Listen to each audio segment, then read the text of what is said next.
Okay, so you had a rough day at work. Maybe something went sideways at work. Maybe you had an unexpected family situation that just popped up out of nowhere. You're probably dealing with some relationship issues that have been going on for a while. Maybe you're just tired of everything just seeming like it's just going wrong. And the first thing you did when you got home today was you went straight for the kitchen. You probably weren't really that hungry. You wanted to snack on something, but your stomach wasn't even growling. But you ate an entire bag of chips anyway, or something sweet like cookies or whatever you had in the cupboard or in the kitchen, right? And after you ate it, like most of us, you probably felt worse. Then you felt bad about feeling bad. And then that cycle just started all over again. We've all been there before. That's one of those things when, we just feel stressed out and we just want something to eat. That's why today's episode is called Why You Can't Stop Eating When Life Gets Hard. And by the end of this episode, you're going to understand exactly why that happens. You're not alone. You're not lacking discipline. Your brain is literally wired to crave sugar or something that you really like when you're under a lot of pressure. That's not an excuse, folks. That's simply biology. So stick around to hear the rest of today's episode. My friend, you don't want to miss it. Let's go.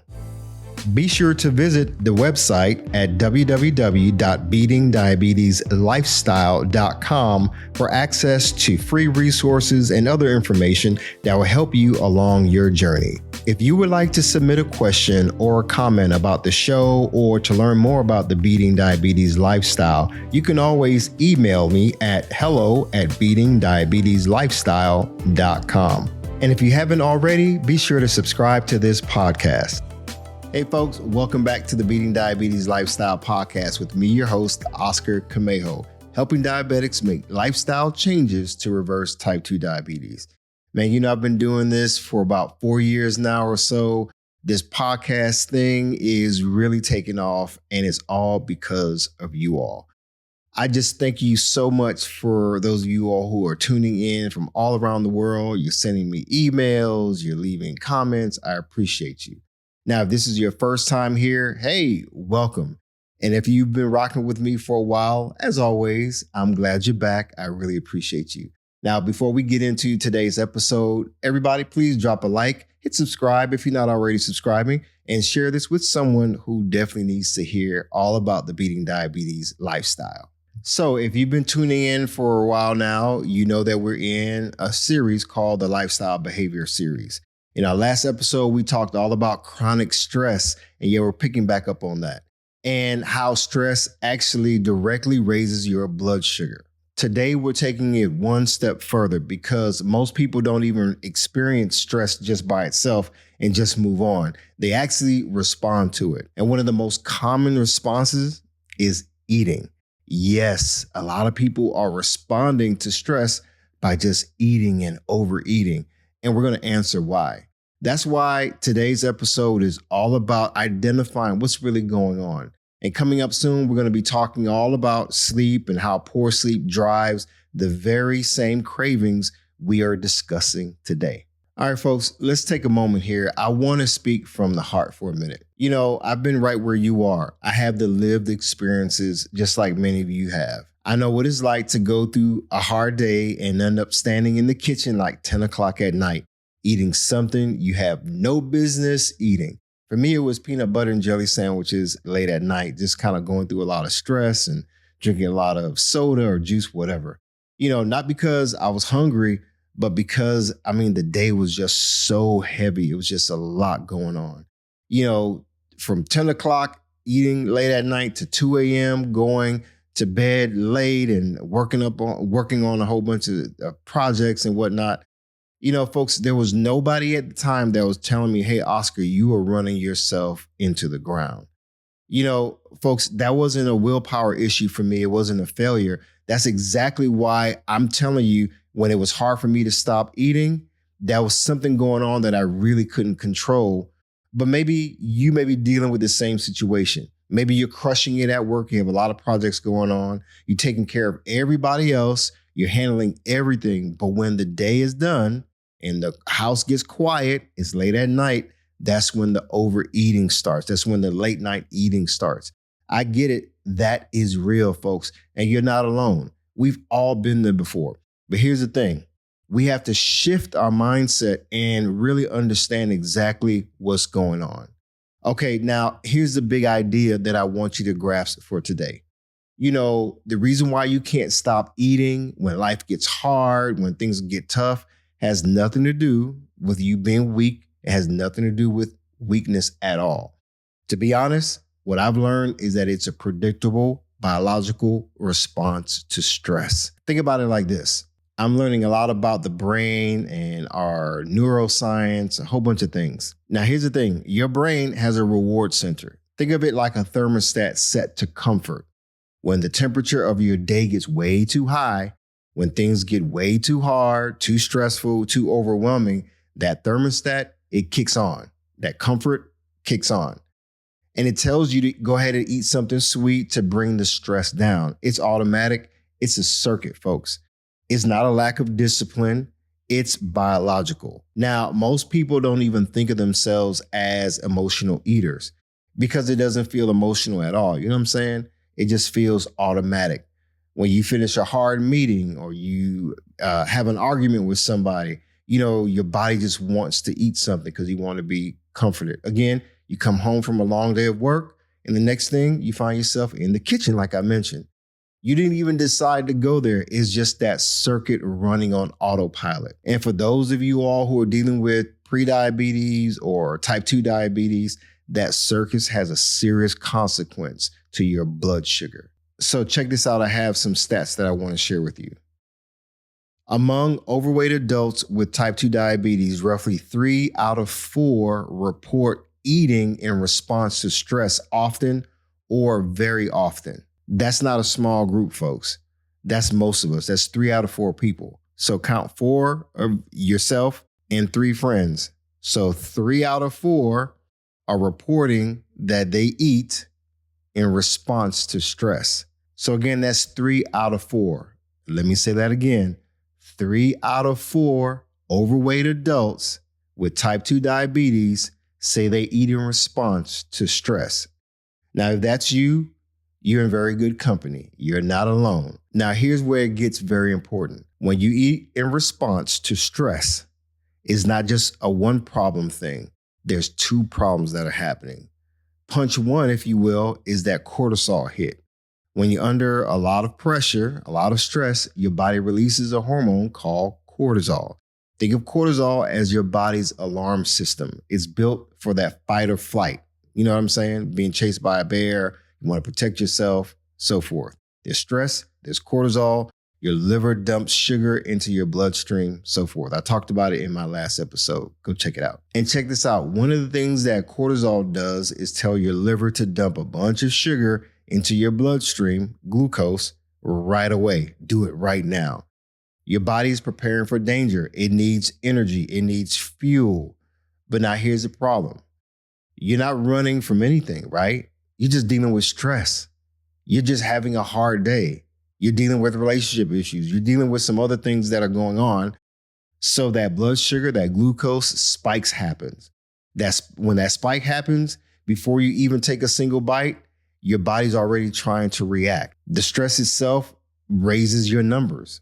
Now here comes that second punch. It's called the dopamine trap. You're stressed, your blood sugar is already elevated, and your brain is now looking for relief. So it sends a signal, eat something sweet. Okay, and when you do get the relief, your brain reward center fires off some dopamine. That's the real feel-good chemical. It feels like relief, but here's the kicker. Here's the situation. Okay, so what happens when you do get that relief by eating something sweet? Your brain's reward center fires off that dopamine, and that's that feel-good chemical.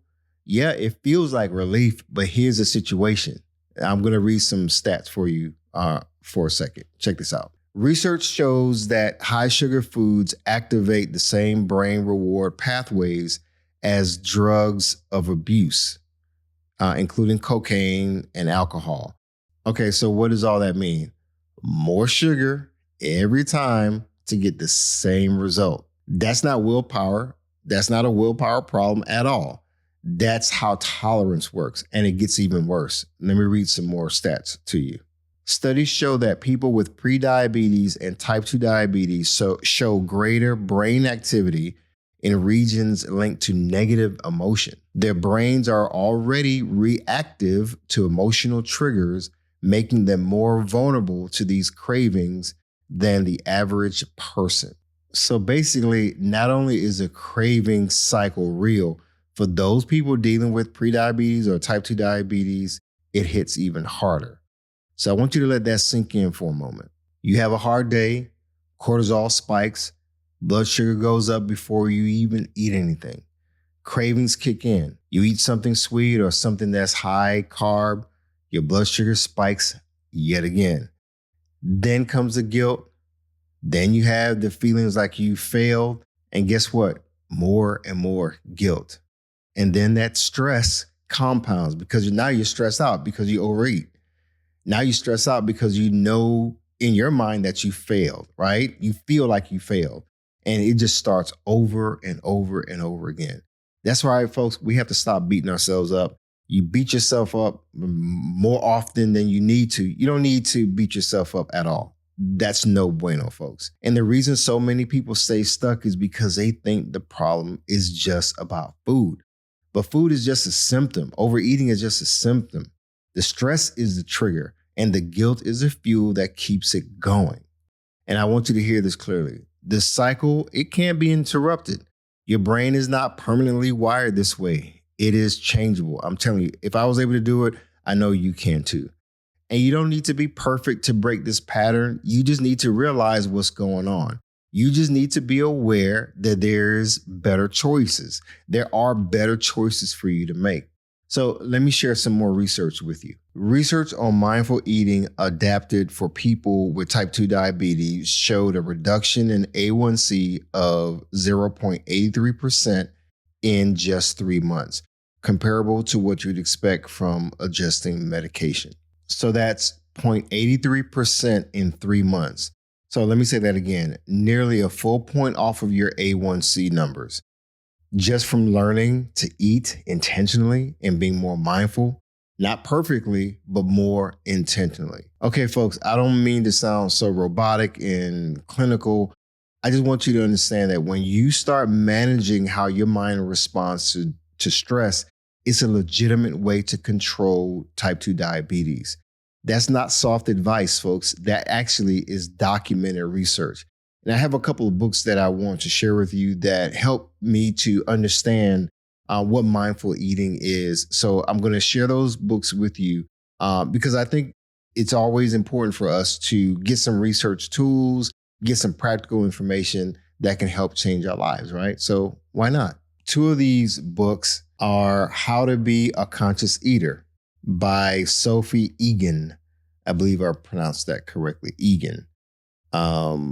And the subtitle is Making Food Choices That Are Good for You, Others, and the Planet.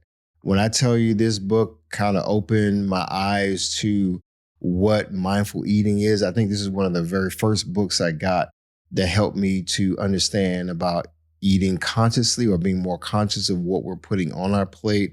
And even when we go to a restaurant, it actually will help you to make better choices. So this is definitely a good resource. It says it's a radically practical guide. And when I say that it's practical, it's very practical. I can literally open this book to any page and you'll get some practical information. Like here, talking about eggs and cholesterol. You know, you don't need to worry about dietary cholesterol anymore. What? You know, a lot of people are talking about cholesterol and man, you shouldn't eat eggs and so forth because they're high in cholesterol. But man, you know, this book actually helped change my mind even about cholesterol. It helped me to understand about blood pressure, all by becoming a conscious eater. So we become conscious eaters by becoming conscious readers. Another book, this one is by William Lee. So the other book is Eat to Beat Your Diet. This one is Eat to Beat Disease, the new science of how your body can heal itself. I mean, this book is very, very It's life changing. He even includes some recipes in here. So I definitely recommend that you tap into those two books. They're game changers, like I said. So, folks, I could give you a lot of information. There's so much to take in. But today we're talking about emotional eating. We're talking about how to prepare yourself when you get stressed out. So I want to give you a battle plan. Think of it as a 5-step way to interrupt that stress eating cycle. Sometimes it's hard for us to really identify what's going on. That's why step number 1 is important. Name the trigger. The next time you reach for food outside of your regular meal, I want you to stop and ask yourself one question. Am I hungry or am I hurting? Am I stressed out? That's it. Just one question. You don't have to have the perfect answer. You just need to pause long enough to ask yourself that question. That pause alone is what will help to change that circuit.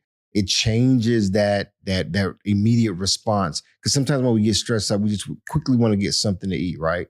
Okay, so that's why step number 2 is very important. Buy yourself 10 minutes. So when a craving hits, don't try to white knuckle through it. Give that cortisol spike time to pass. Like slow down for a second. Take 10 minutes, walk around the block or whatnot, drink a full glass of water, step outside if you need to, pray if you need to. 10 minutes. That's all you need to let that hormonal wave settle down before you decide on what to eat. Now, I know some people may be like, well, Oscar, that sounds kind of weird. Like, take 10 minutes. Is that really going to do something? So, folks, I like to tell you all things that are very practical. Just today, I was kind of under some pressure with getting a lot of things done before the start of my week and just thinking through some things.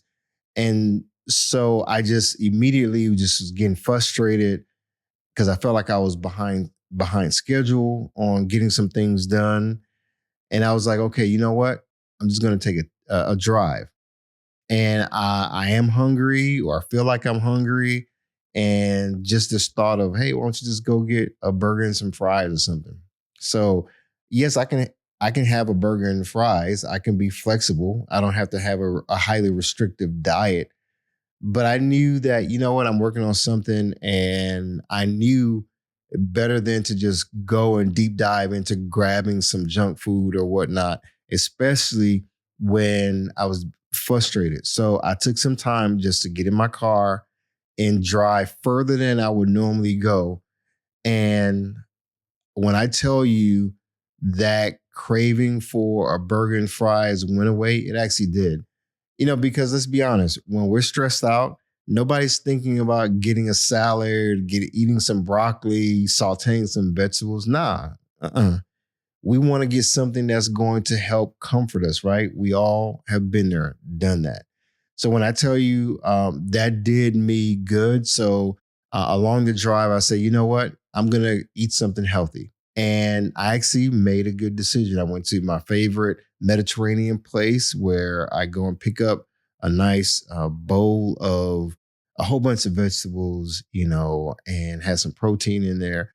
And I felt better about myself for having slowed down and made the right decision, because I didn't need a burger, folks. I didn't need fries. I didn't even need cookies. Yeah, I love chocolate chip cookies, but I didn't need it. Now let's move on to step number 3. Use friction, not willpower. You don't have to be strong. You just have to make the bad choice inconvenient. If the chips are on the counter, you'll eat the chips. If they're not in the house, you won't eat the chips. So don't put the stuff in your house. That's not discipline. That's basically a strategy. Strategy beats willpower every single time. Folks, it's important to clean house sometimes. So if you're struggling with certain cravings, get that stuff out of your house. So step number 4, find your substitute. You need one non-food thing that takes the edge off. Just one thing. Again, like I mentioned before, it could be a short walk. It could be a phone call to someone that keeps it real with you, a friend. Journaling is very important. Prayer is important. And you know what? How about music? Music plays a big role as well. Whatever it is, just name it. so it's ready when that craving hits. You can't fight a habit with nothing. You have to replace it with something. So step number 5, don't do this alone. Research is clear that social support and spiritual practice both together buffer the effects of chronic stress. Your faith community, your accountability partner, your support group. Folks, these aren't just something nice to have. They're a part of your battle plan. When stress is shared, it's smaller. When you're accountable to someone, you make better choices. Find your people, find your tribe, lean on them, lean on that group, lean on your faith group. So community is important. Folks, let's bring it all home. Again, as I've shared before, you're not weak, you're not broken. Now you know why you can't stop eating when life gets hard. It's the way your brain is wired, literally. It's wired to respond to stress. That's not weakness. That's simply biology. You're human. And now you know what's happening. You want to break the cycle? Ask the question. You want to break the cycle? Buy yourself 10 minutes. You want to break the cycle? Make the bad choices hard to reach. It's all about awareness, folks, followed by one better choice at a time. That's all it takes to start. And all you have to do is start. Again, let me say that again. All you have to do is just start. Thank you so much for spending the time with me today. I don't take it for granted. Now let's get out there and put this all into action.